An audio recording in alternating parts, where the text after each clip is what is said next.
Welcome to of the record. నేను Gracie. ఎంపీగా, ఎమ్మెల్యేగా, మంత్రిగా ఒక వెలుగు వెలిగిన అవంతి శ్రీనివాస్ సడన్ గా పొలిటికల్ స్క్రీన్ మీద నుంచి మాయమయ్యారు. ప్రస్తుతం విశాఖ జిల్లా రాజకీయాల్లో ఎక్కడా కనిపించడం లేదు. రాజకీయాల్లో అడుగుపెట్టిన రోజు నుండి జెట్ స్పీడ్తో దూసుకెళ్లిన ఆ మాజీ మంత్రి పొలిటికల్ కెరీర్కు అర్ధాంతరంగా బ్రేక్ పడినట్లు కనిపిస్తోంది. ఎక్స్ప్రెస్ స్పీడ్తో పొలిటికల్ జర్నీ కొనసాగించిన అవంతికి 15 ఏళ్ల తరువాత ఒక్క ఓటమితో బ్రేక్ పడటం, రాజకీయాలకు దూరంగా వెళ్లిపోవడం రెండు చకచకా జరిగిపోయాయి. ఇంతకీ ఆయన రాజకీయాలకు పూర్తిగా దూరమయ్యారా? వ్యాపారాలకు ప్రాబ్లం వస్తుందని తాత్కాలికంగా సైడ్ అయ్యారా? విశాఖ జిల్లా రాజకీయాల్లో అడుగుపెట్టిన తర్వాత జెట్ స్పీడ్లో ఊహించని స్థాయికి ఎదిగిపోయిన వాళ్ళు ఉన్నారు. క్షణాల్లో రాజకీయ సామ్రాజ్యాన్ని కూల్చేసుకుని రాజకీయాలకు దూరమైపోయిన వాళ్ళు కూడా ఉన్నారు. ఉమ్మడి విశాఖ జిల్లాలో పోటీ చేసిన ప్రతి ఎన్నికల్లో ఓటమి ఎరుగని నాయకుడిగా పేరు తెచ్చుకున్న గంటా శ్రీనివాసరావు శిష్యుడిగా పొలిటికల్ ఎంట్రీ ఇచ్చిన అవంతి శ్రీనివాస్ ఇప్పుడు ఎక్కడా? ఇదే ప్రశ్న జిల్లాలో ప్రతి ఒక్కరి మదిని తొలిచేస్తోంది. 2009లో ప్రజారాజ్యం పార్టీలో గంటా ప్రోద్బలంతో జాయిన్ అయిన అవంతి శ్రీనివాస్ భీమిలి నియోజకవర్గం నుంచి తొలిసారి ఎమ్మెల్యేగా గెలిచారు. ప్రజారాజ్యం తర్వాత కాంగ్రెస్ లో విలీనం అయిపోవడంతో అవంతి శ్రీనివాస్ కాంగ్రెస్ నాయకుడిగా ముద్ర వేసుకున్నారు. 2014 ఎన్నికల ముందు టీడీపీలో జాయిన్ అయ్యి అనకాపల్లి ఎంపీగా బరిలో నిలిచి విజయం సాధించారు. తొలి 5 ఏళ్లు అసెంబ్లీలో, మళ్లీ 5 ఏళ్లు పార్లమెంట్లో తనకంటూ ఓ ఇమేజ్ ని క్రియేట్ చేసుకున్నారు. 2019 ఎన్నికల సమయానికి వైసీపీకి ఉన్న వేవ్ ని చూసి ఆ పార్టీలో జాయిన్ అవ్వడం, సీటు సంపాదించడం అన్నీ చకచకా జరిగిపోయాయి. 2019 ఎన్నికల్లో భీమిలి నియోజకవర్గం నుంచి ఎమ్మెల్యేగా గెలవడమే కాదు, 3 ఏళ్ల పాటు కీలకమైన మంత్రి పదవి కూడా చేపట్టారు అవంతి శ్రీనివాస్. ముచ్చటగా 3 సార్లు తన గురువు గంటా శ్రీనివాస్ తరహాలో ఓటమి అంటే తెలియని నాయకుడిలా రాజకీయ ప్రయాణాన్ని కొనసాగించారు అవంతి శ్రీనివాస్.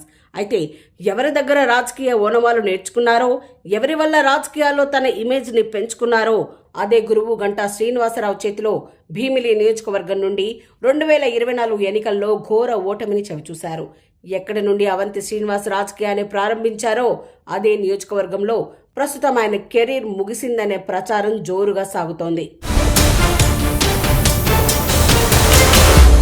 2009 నుంచి 2024 ఎన్నికల ముందు వరకు ఎలాంటి అవాంతరాలు లేకుండా జెట్ స్పీడ్తో ముందుకు సాగిన అవంతి శ్రీనివాస్ రాజకీయ ప్రయాణం అర్ధాంతరంగా ఆగిపోవడంతో భీమిలి నియోజకవర్గంలో అవంతి శ్రీనివాస్ని నమ్ముకున్న క్యాడర్ పరిస్థితి గాలిలో దీపంలా మారిందట.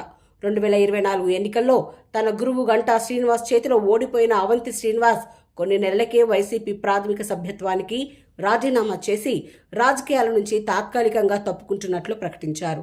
ఆ రోజు నుంచి నేటి వరకు కూడా అవంతి శ్రీనివాస్ ఎక్కడ కనిపించడం లేదు.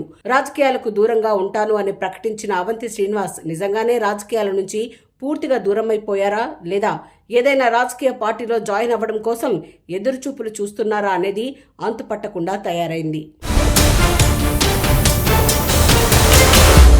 భీమిలి నియోజకవర్గం అంటే టీడీపీకి కంచుకోట లాంటిది. అలాంటి భీమిలి నియోజకవర్గంలో ఎలాంటి రాజకీయ అనుభవం లేని అవంతి శ్రీనివాస్ 2009, 2019లో బంపర్ విక్టరీ కొట్టడం అప్పట్లో సంచలనంగా మారింది. అయితే 2024 ఎన్నికల్లో ఓటమి చెందిన తర్వాత అదే భీమిలి నియోజకవర్గం నుండి తన రాజకీయ జీవితానికి విరామం ప్రకటించిన అవంతి శ్రీనివాస్ ఎందుకు ఇలాంటి సడన్ నిర్ణయం తీసుకున్నారో ఎవ్వరికీ అర్థం కావడం లేదట. ముఖ్యంగా వైసీపీకి రాజీనామా చేసిన అవంతి శ్రీనివాస్ వెంటనే టీడీపీలో జాయిన్ అవ్వాలనే ఆలోచన చేసినా భీమిలి నియోజకవర్గం నుండి తన రాజకీయ గురువు గంటా శ్రీనివాసరావు ఎమ్మెల్యేగా ఉండటంతో ఆ పార్టీలో డోర్స్ క్లోజ్ అయ్యాయంటున్నారు. అవంతి జనసేనలో అయినా జాయిన్ అవుదామని నిర్ణయం తీసుకునే లోపే కూటమి ఈక్వేషన్లు అడ్డం పడ్డాయంట. దాంతో ఆయన రాజకీయ భవిష్యత్తుకు కూడా ఫుల్ స్టాప్ పడిందంటున్నారు. తొలిసారి ఓటమితో అవంతి శ్రీనివాస్ తన రాజకీయ ప్రయాణానికి ఫుల్ స్టాప్ పెట్టేస్తారని ఎవరూ అనుకోలేదు. ముఖ్యంగా రాజకీయాల్లో హత్యలు ఉండవు, అన్ని ఆత్మహత్యలే అనే నానుడిలాగా అవంతి పరిస్థితి తయారైందని ఆయన సన్నిహితులు అంటున్నారు. 2024 ఎన్నికల్లో ఓటమి తర్వాత అవంతి శ్రీనివాస్ గ్యాప్ తీసుకోవాలని అస్సలు ఆలోచించలేదట. కానీ పరిస్థితులు వ్యతిరేకంగా ఉండటంతో వ్యాపార అవసరాల కోసం గ్యాప్ తీసుకోవాల్సి వచ్చిందట. ముఖ్యంగా 2019 ఎన్నికల్లో గెలిచి మంత్రి అయిన తర్వాత అవంతి శ్రీనివాస్ టీడీపీపై తీవ్ర స్థాయిలో విమర్శలు చేశారు. ఆ క్రమంలో ఓటమి తర్వాత సైలెంట్ గా ఉండటం కానీ లేదా రాజకీయాలకు దూరంగా ఉండటం కానీ చేయకపోతే చిక్కుల్లో పడతారని హెచ్చరికలు వచ్చాయట. రాజకీయాల్లో ఆవేశంగా అడుగులు వేసే కంటే ప్రస్తుతం అవంతి శ్రీనివాస్ విద్యా సంస్థలు, వ్యాపారాల మీద దృష్టి పెట్టి వేచి చూసే ధోరణిలో ఉంటే బెటర్ అనుకుంటున్నారట. కూటమి పార్టీల్లో చేరే అవకాశం లేని ఆయన వైసీపీలో కంటిన్యూ అయితే తన వ్యాపారాలకు గట్టి దెబ్బ తగులుతుందని గ్రహించే రాజకీయాలకు దూరం జరిగారట. ఏపీలో కూటమి ప్రభుత్వం మరో 4 ఏళ్లకు పైగా అధికారంలో ఉంటుంది.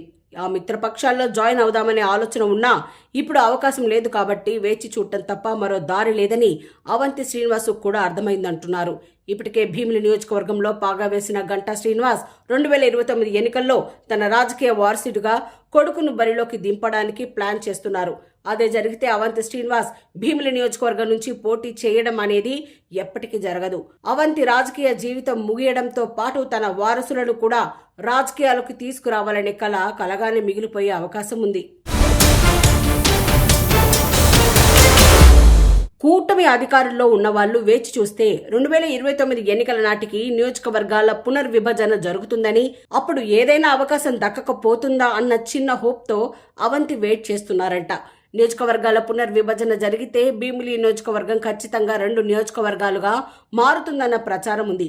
ఒక నియోజకవర్గం నుండి గంటా బరిలో నిలిచినా మరో నియోజకవర్గంలో తనకి అవకాశం వస్తుందని అవంతి శ్రీనివాస్ ఆశలు పెట్టుకున్నారట. అయితే రాజకీయం అంటేనే ఎప్పుడు డైనమిక్ గా ఉండాల్సిన పరిస్థితి ప్రస్తుతం ఉంది. మళ్ళీ 4 ఏళ్ల తర్వాత నేను ఉన్నాను అంటే నియోజకవర్గంలోని ప్రజలు యాక్సెప్ట్ చేసే అవకాశం ఉందా అన్న డౌట్లు వ్యక్తమవుతున్నాయి. మరి రానున్న రోజుల్లో అవంతి జాతకం ఏ మలుపు తిరుగుతుందో చూడాలి.